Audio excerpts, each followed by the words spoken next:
신약성경 요한일서 2장 18절에서 29절 우리 한 목소리로 합독하겠습니다. 시작. 아이들아, 지금은 마지막 때라. 적그리스도가 오리라는 말을 너희가 들은 것과 같이 지금도 많은 적그리스도가 일어났으니 그러므로 우리가 마지막 때인 줄 아노라.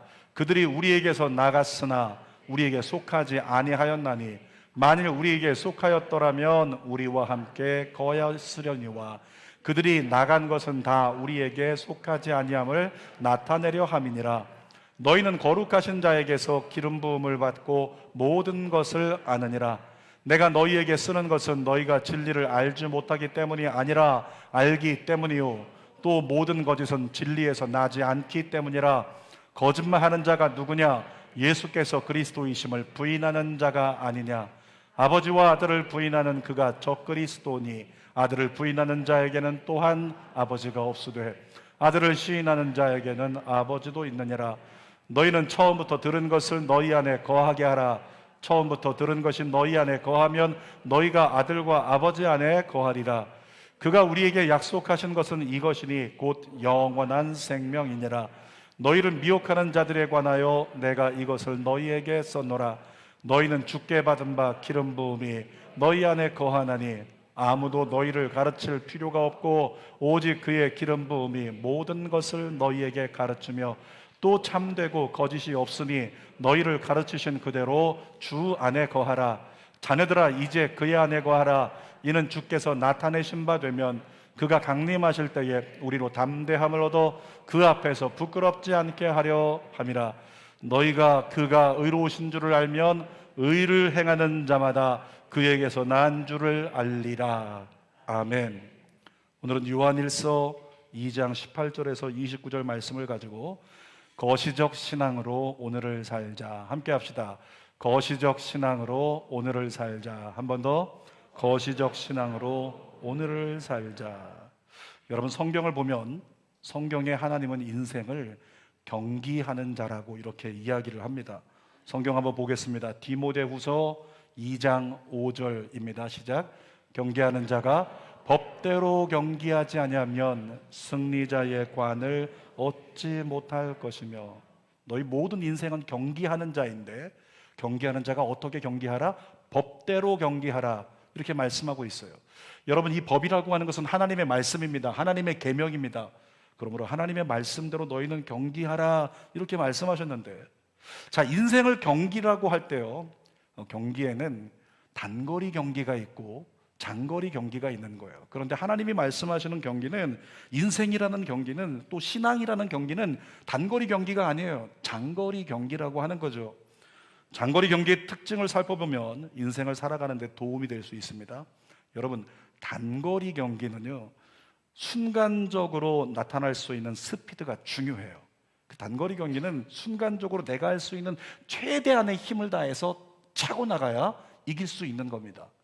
근데 장거리 경기는 어떨까요? 장거리 경기는 다릅니다. 장거리 종목은 완주할 때까지 페이스 조절을 잘해야 돼요. 지치지 않도록, 뒤처지지 않도록 페이스를 조절해야 된다라고 하는 거죠. 오늘 그런 인식 가지고 말씀을 나눌 텐데, 자, 고린도전서 9장 24절 한번 읽어볼게요. 시작. 운동장에서 다름하는 자들이 다 달릴지라도 상을 받는 사람은 한 사람인 줄 너희가 알지 못하느냐? 너희도 상을 받도록 이와 같이 다름질하라. 쉬운 말로 하면, 얘들아, 너희 경기 중이다. 장거리 경기하고 있는 거야. 그런데 경기하다가 머뭇거리지 마라. 경기하다 게으르지 마라. 경기하다 나태하지 마라. 경기하는 거 계속 달려야 된다. 계속 다름질하라. 이렇게 말씀하고 있어요. 여러분, 자전거 타는 사람이요, 자전거를 타다가 한눈 팔고 딴 데 쳐다보고 있으면 어떻게 될까요? 순식간에 잘못하면 장애물에 걸려 자빠지고 마는 거예요. 다치고 마는 거죠. 경기 중에 있다면, 지금 달리고 있다면 그는 무엇을 해야 될까? 집중해야 되는 거죠. 그러니까 하나님께서 너희는 경기하는 자인데 계속 달려야 돼. 다시 말하면 너희들이 하고 있는 이 경주에 대해서 집중하라고 말씀하고 있는 겁니다. 고린도전서 9장 25절 한번 읽어볼게요. 시작.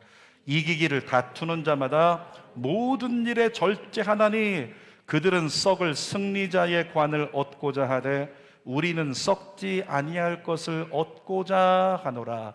여러분, 경기하는 자는 완주를 통해서 이김을 경험해야 되는데 하나님 뭐라고 하시냐면 이기는 자마다 모든 일에 절제하게 된대요. 여기서 이기는 자마다 이렇게 말씀했는데 이길 대상이 우리 옆에 있는 사람들이 아니에요. 여러분, 우리가 이길 대상은 누구냐면 우리 안에 있는 자아와의 싸움입니다.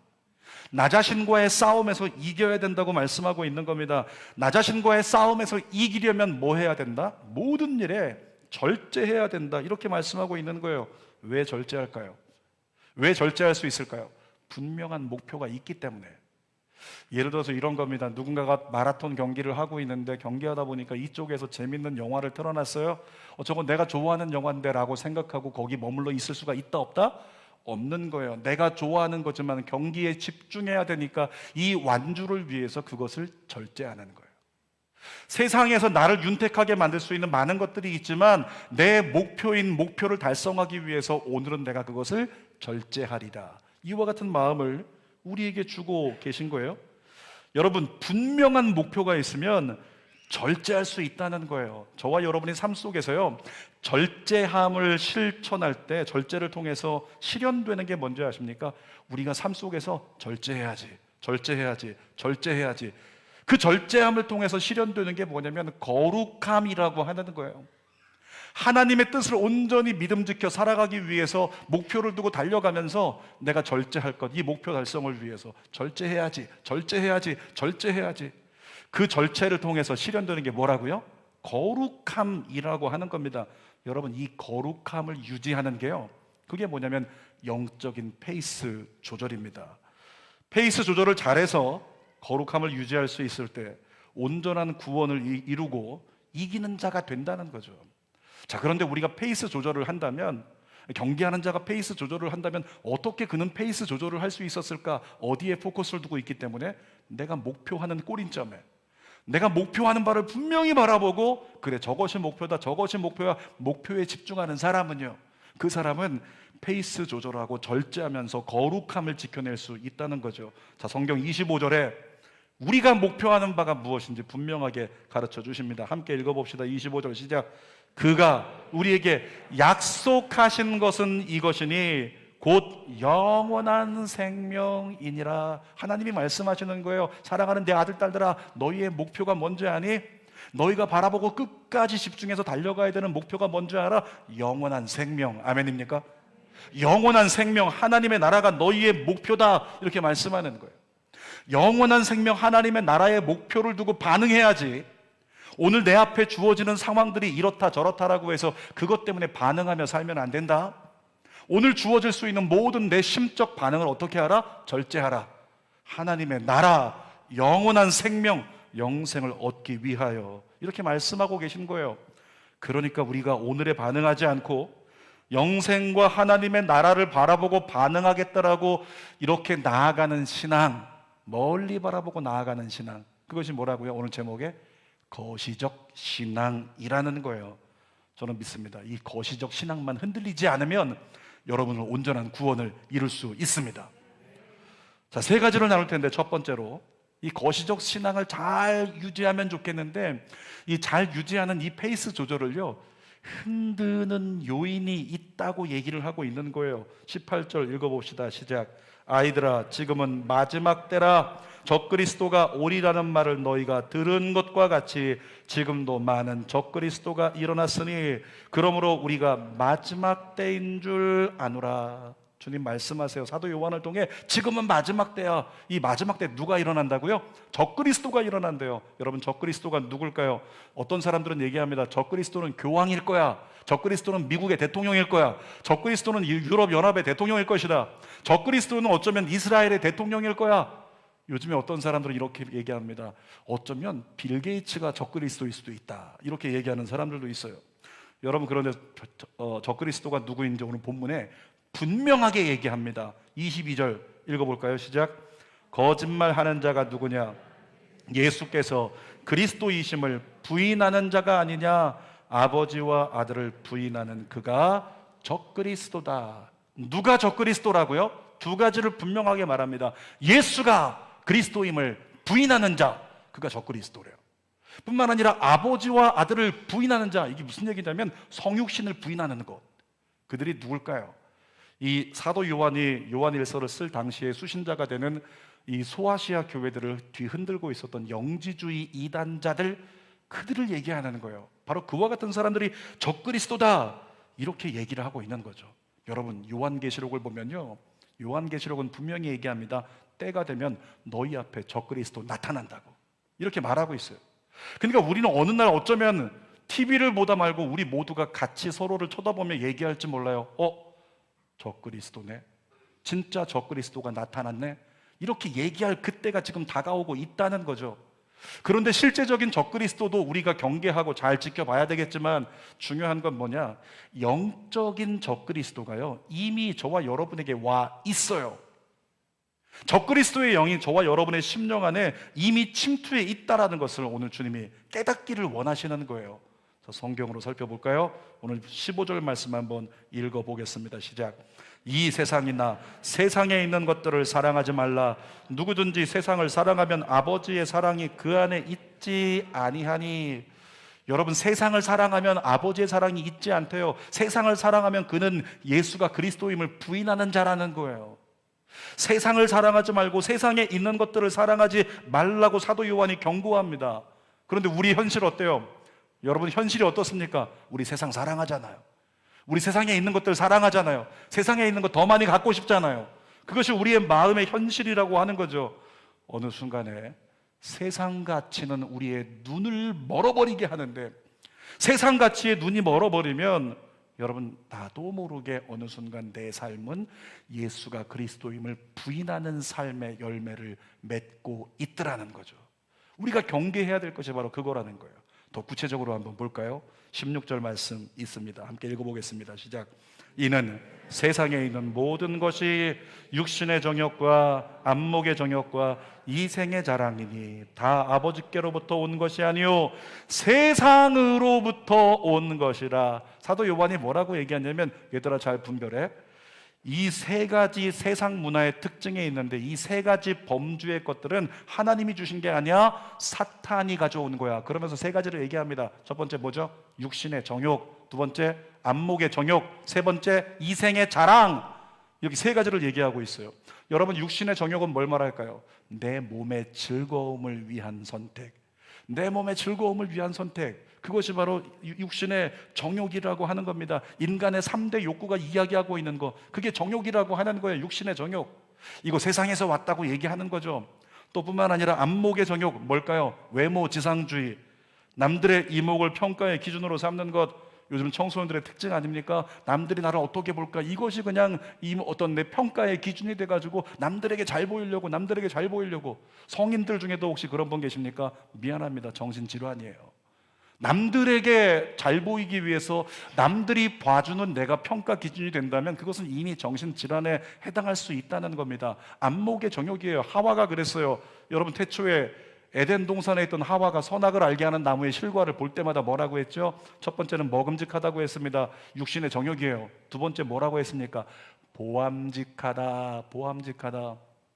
옆에 있는 사람들 한번 쳐다보십시오. 옆에 있는 사람들, 보암직한 사람이 있지 않나요?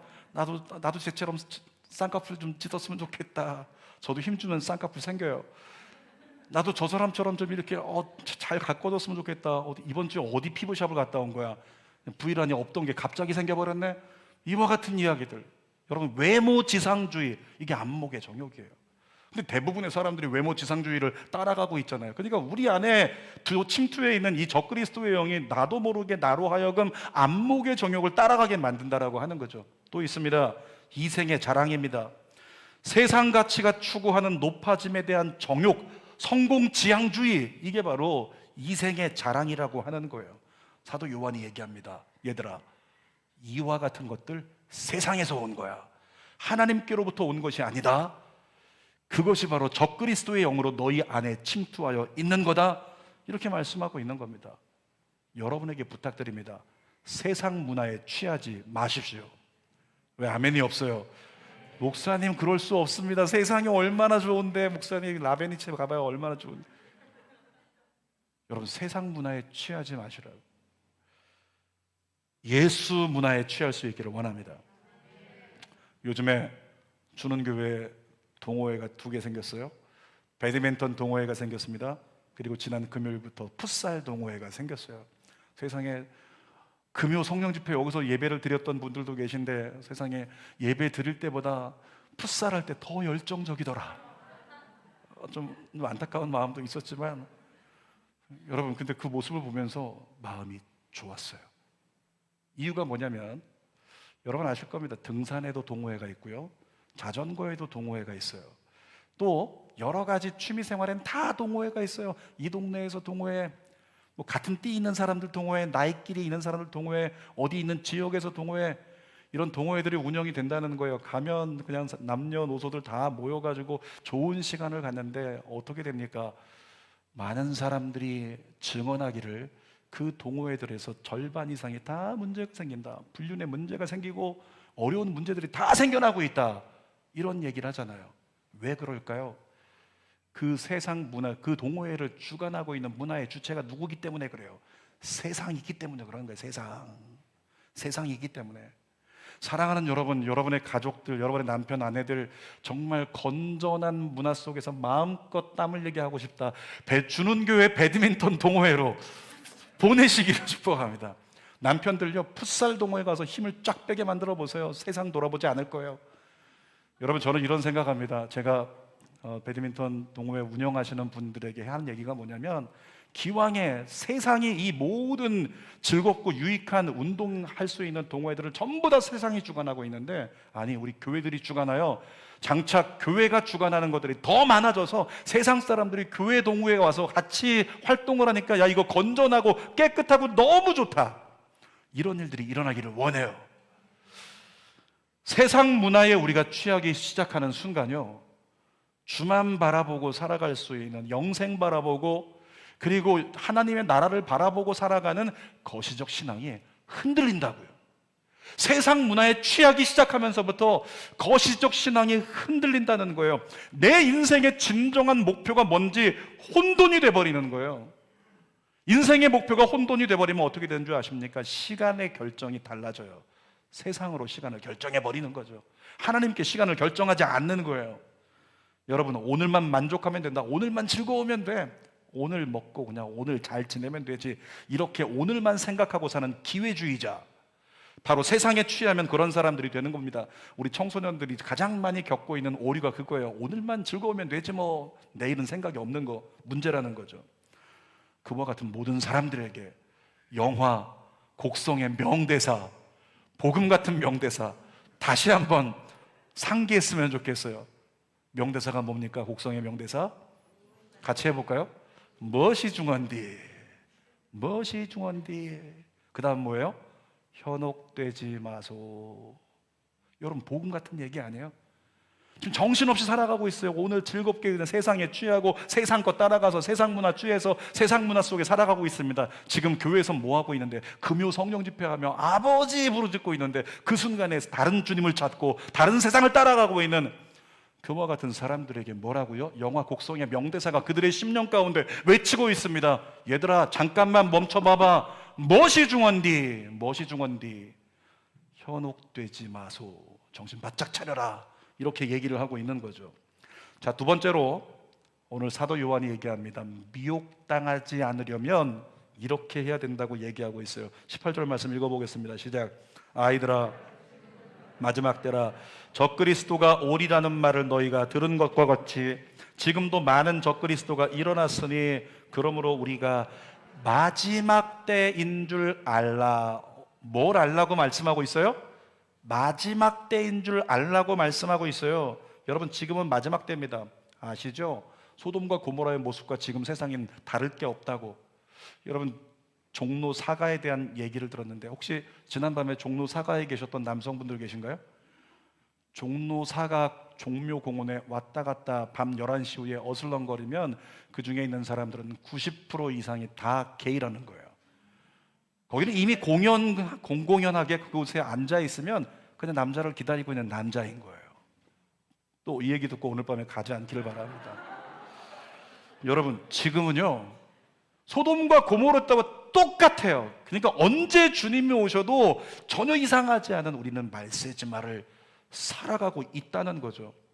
요한계시록에 기록된 짐승의 표 받으면 절대 안 된다, 구원이 이뤄진다, 죽는다, 이 짐승의 표 666이라고 하는 바코드, 여러분 그런데 머지않아 저와 여러분의 이마와 손목에 666 표를 새겨야 될 때가, 그래야 경제활동할 수 있는 그날이요, 이렇게 얘기합니다. 코앞에 다가왔다고. 코앞까지 다가와 있다는 거예요. 그날이 어느 순간 그 일이 우리 눈앞에 벌어질 거라는 거죠. 전 세계 많은 기업들이요, 이상하게도 공통적으로 2030의 새로운 목표를 제시하고 있어요. 많은 기업들이 2030년을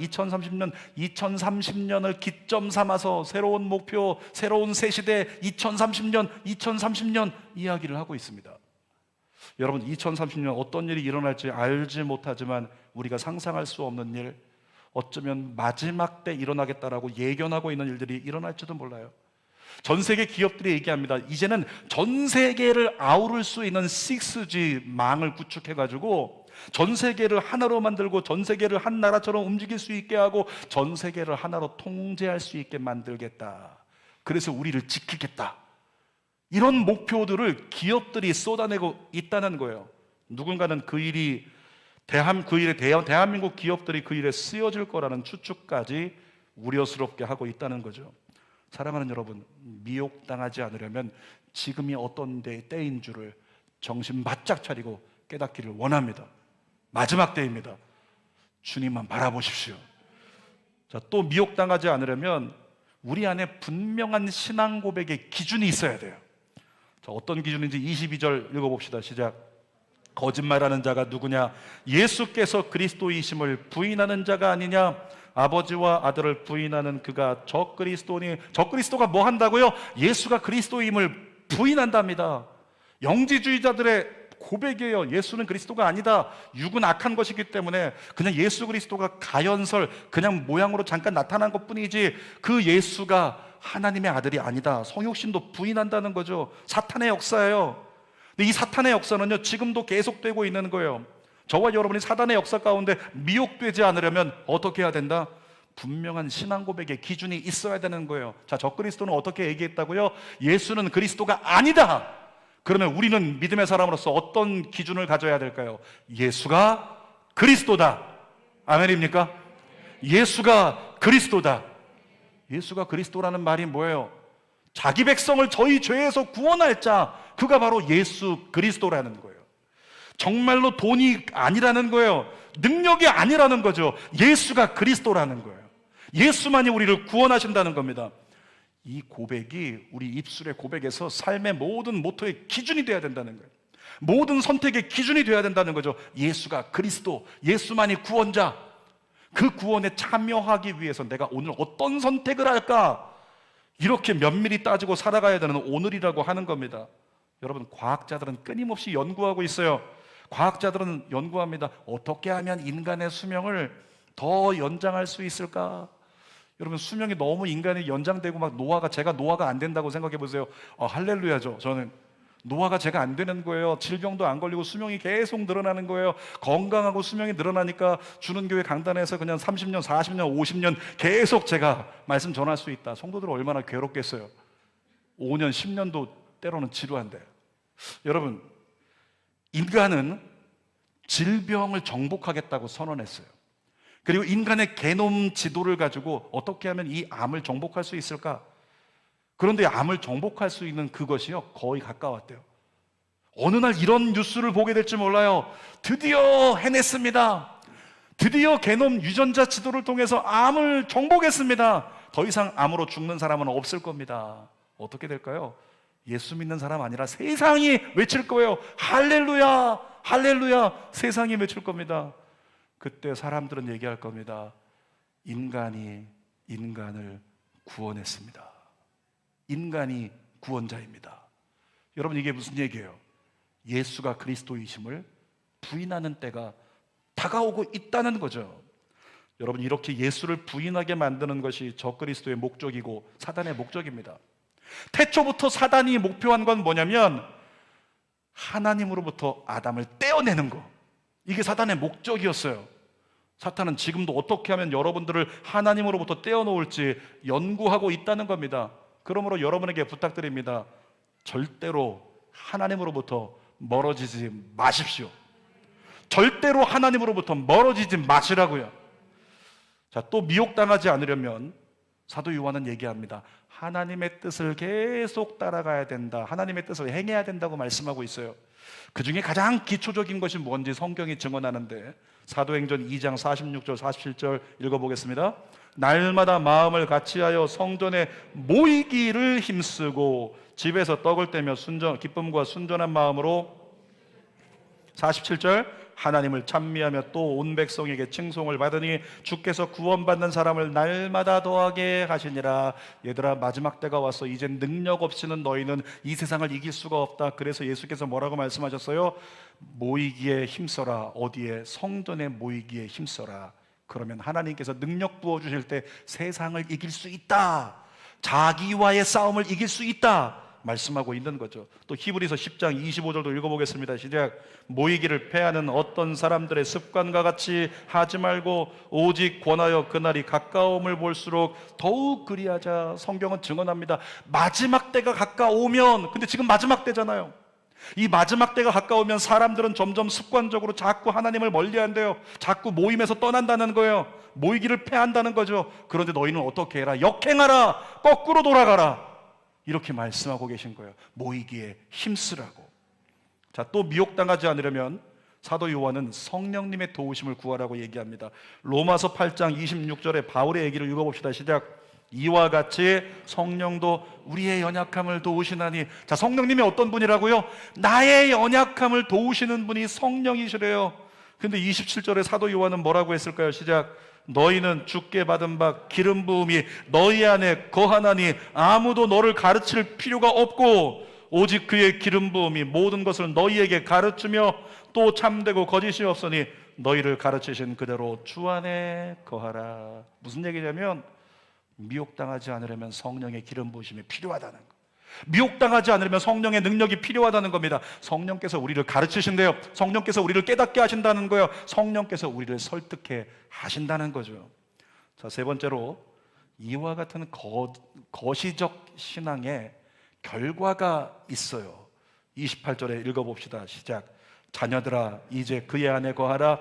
이는 주께서 나타내신 바가 되면 그가 강림하실 때 그 앞에서 부끄럽지 않게 하려 함이라. 여러분 생각해 보세요. 이제 이 예배 끝나고 조금 있다가 주님이 오신대요. 주님이 이 예배 끝나면 오시는 거예요. 조금 있다 예배 끝나고 집에 갈 때 하늘 잘 보세요. 하늘 열릴지 몰라요. 휴거 일어날지 몰라요.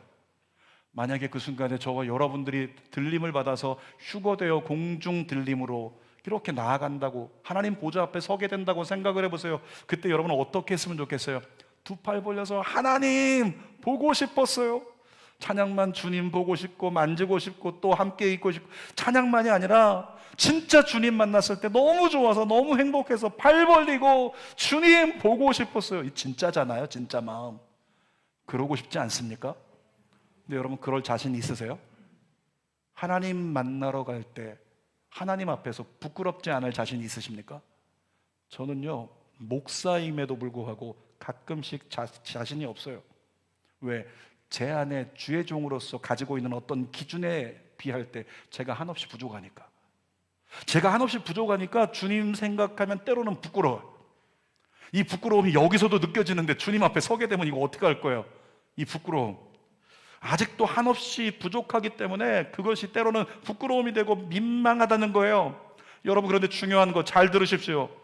부족해서 부끄러운 건 죄가 아닙니다. 뭐라고요? 부족해서 부끄러운 건 죄가 아니라고요.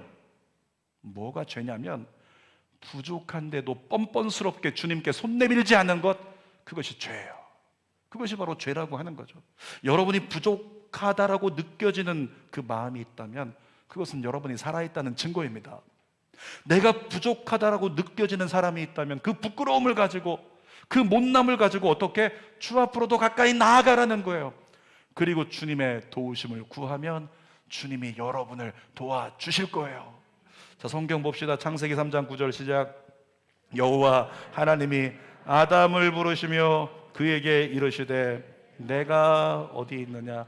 여러분 상상 한번 해볼까요? 하나님이 아담을 어떻게 불렀을까요? 우리 요즘에 이제 세간에 화제가 되고 있는 앞에 앉아 계신 우리 세풍이 의원님을 너무 세풍이라고 부르면 안 되는데, 자, 세풍이를 부르는 거예요. 하나님이 세풍아 세풍아 세풍아 세풍아. 그럴 때 하나님 표정이 어떨까요? 좋아서 어떨 줄 모르는 거예요. 세풍아, 내가 너 도의원 뽑았다. 사람이 뽑은 거 아니야. 내가 뽑았으니까 나에게 잘해. 이게 하나님 마음이죠. 여러분, 하나님이 아담 부를 때 그랬어요. 아담아 아담아. 너무 좋아서 보고 싶은 아담, 사랑하는 아담. 얼굴이 환하게 아담을 불렀다는 거죠. 그런데 아담이 어떻게 했어요? 아담 마음 가운데 딴 때 같으면 하나님 저 여기 있어요 달려나가서 하나님 꽉 껴안고 좋아서 얼굴 비비고 어쩔 줄 몰라요. 그런데 어떻게 됐을까요? 마음 가운데 무언가 걸림이 있어요. 예전에 그런 성도가 있었는데, 지금은 다른 교회 나가시지만, 어떤 성도가 항상 제가 보면 할렐루야 집사님 그리고 안아드리기도 했었는데, 언젠가부터 뭔가 약간 앉는데 약간 이거 있잖아요. 앉는데 한 뼘 떨어져 안겨 있는 거. 다른 때는 꽉 붙어가지고 막 저를 느끼려고 하는, 어우 주여. 근데 한 뼘 떨어져가지고 뭔가 약간 이건 뭐지라고 하는 거리감이 느껴지는 거. 아담이 그랬어요. 하나님이 부르는데 마음에 걸리는 게 있어갖고 부끄러웠어요. 그래서 어떻게 했다? 숨었다고 성경이 기록합니다. 10절 말씀 읽어봅시다. 시작. 이르되 내가 동산에서 하나님의 소리를 듣고 내가 벗었으므로 두려워하여 숨었나이다. 하나님, 저 지금 정신 차리고 보니까 그동안 제가 정신이 없었나 봐요. 저 다 벗고 있네요. 하나님, 너무 창피하고 너무 부끄러워요. 그래서 하나님 앞에 못 나가겠다고 얘기하고 있는 거죠.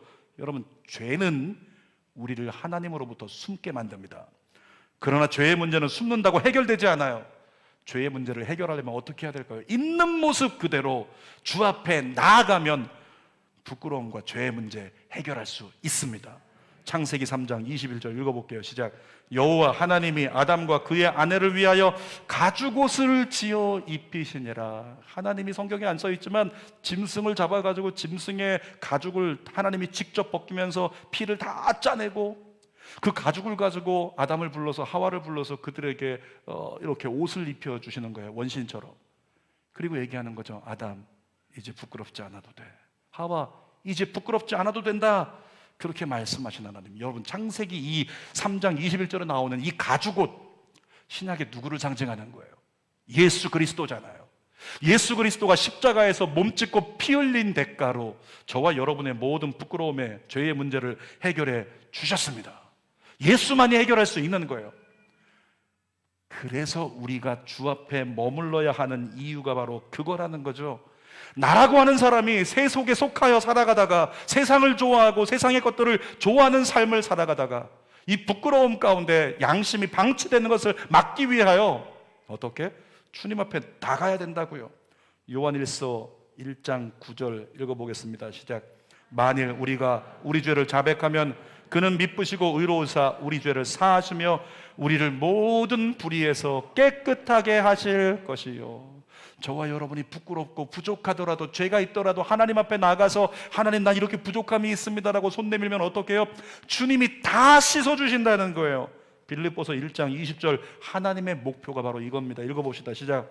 나의 간절한 기대와 소망을 따라 아무 일에든지 부끄러워하지 아니하고 지금도 전과 같이 온전히 담대하여 살든지 죽든지 내 몸에서 그리스도가 존귀하게 되게 하려 하나니. 사랑하는 여러분, 그리스도인이 거룩함을 유지할 수 있는 근거는요, 거룩함을 유지할 수 있는 근거, 영적인 페이스를 조절할 수 있는 근거가 뭐냐면 거시적 신앙이에요. 거시적 신앙. 멀리 바라보고 하나님 나라 바라보고 영원한 생명 바라보고 거기에 목표를 두고 걸어간다면 그는 거룩함을 유지할 수 있고 영적인 페이스 조절을 통해 그 구원의 삶을 완주할 수 있다는 거죠. 거시적 신앙을 가진 사람은 그 신앙 자체가 꿈과 비전이 됩니다. 그 꿈을 성취하기 위해서 오늘 얼마든지 나는 절제의 땀을 흘릴 수 있다. 절제의 땀을 흘릴 준비가 됐고 나는 각오가 됐다. 주님을 위해서, 주님의 나라 갈 때까지 나는 절제함의 열매를 맺으리라. 그때 우리 안에 나타나는 현상, 부작용이 뭔지 아세요? 헌신이 일어나는 거예요. 주님, 나를 써주소서. 아멘이 없네요. 주님, 나를 써주소서. 주님, 나를 써주소서. 이런 고백이 여러분의 입술에서 터져나오게 되기를 주님의 이름으로 축원합니다. 설교 결론입니다. 오늘 제목이 뭐였죠? 거시적 신앙으로 오늘을 살자. 한 번 더, 거시적 신앙으로 오늘을 살자. 여러분과 여러분의 자녀들에게 거시적 신앙이 임할지어다. 영원한 생명과 하나님의 나라만 바라보고 하루하루를 살아내는 소망이 여러분 안에 임할지어다. 그때 우리는 신실함과 거룩함의 페이스를 유지하면서 온전한 믿음의 길, 구원의 길을 완주할 수 있는 겁니다. 기도하겠습니다. 살아계신 아버지 하나님, 하나님 그렇습니다. 주만 바라보는 삶, 주만 바라보는 삶, 영원한 생명, 하나님의 나라 바라보는 삶, 그것이 신앙인데 우리를 거시적 신앙을 자꾸 흔드는 다른 만족, 다른 필요, 다른 좋은 것들이 자꾸 우리를 흔듭니다. 거시적 신앙을 흔들어요. 그리고 미혹합니다. 그리고 우리는 넘어집니다. 살아계신 아버지 하나님, 오늘 원합니다. 우리 힘으로 안 되지만 성령으로 말미암아 온전한 거시적 신앙, 그래서 내 삶에 거룩함이 유지되고 그 거룩함이 계속 유지되는 영적인 페이스 조절을 통해 믿음의 경주를 구원으로 완주하는 우리 모두가 되게 하여 주시옵소서. 하나님, 거시적 신앙을 가지고 오늘 나의 삶 가운데 이 경주를 위해 절제할 수 있는 그 은혜의 결단이 우리 안에 일어나게 하여 주시옵소서. 주님이 원하시는 그 삶을 믿음으로 걸어갈 수 있는 은혜가 우리 안에 있게 하여 주시옵소서. 예수님의 이름으로 기도하옵나이다. 아멘. 두 손을 가슴에 대고 우리 말씀 생각하면서 이 찬양 부르면서 하나님 바라보겠습니다. 예수님 바라보겠습니다. 이 세상을 살아가는 동안에 나의 힘을 의지할 수 없으니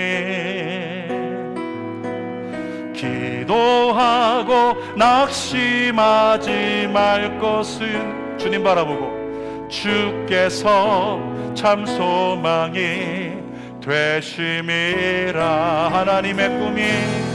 하나님의 꿈이 나의 비전이 되고 예수님 바라보고 예수님의 성품이 나의 인격이 되고 성령님의 권능에 나의 능력이 되길 원하고 바라고 기도합니다. 주의 길을 걸어가는 동안에 주의 길을 걸어가는 거시적 신앙으로 주만 바라보고 세상의 것 의지할 수 없으니 감사하고 낙심하지 말 것을 주께서 참 소망이 되심이라. 하나님의 꿈이 나의 비전이 되고 예수님의 성품이 나의 인격이 되고 성령님의 권능에 나의 능력이 되길 원하고 바라고 다시 한번 주님 바라보고 영원한 생명 하나님의 꿈이 나의 비전이 되고 예수님의 성품이 나의 인격이 되고 성령님의 권능이 나의 능력이 되길 원하고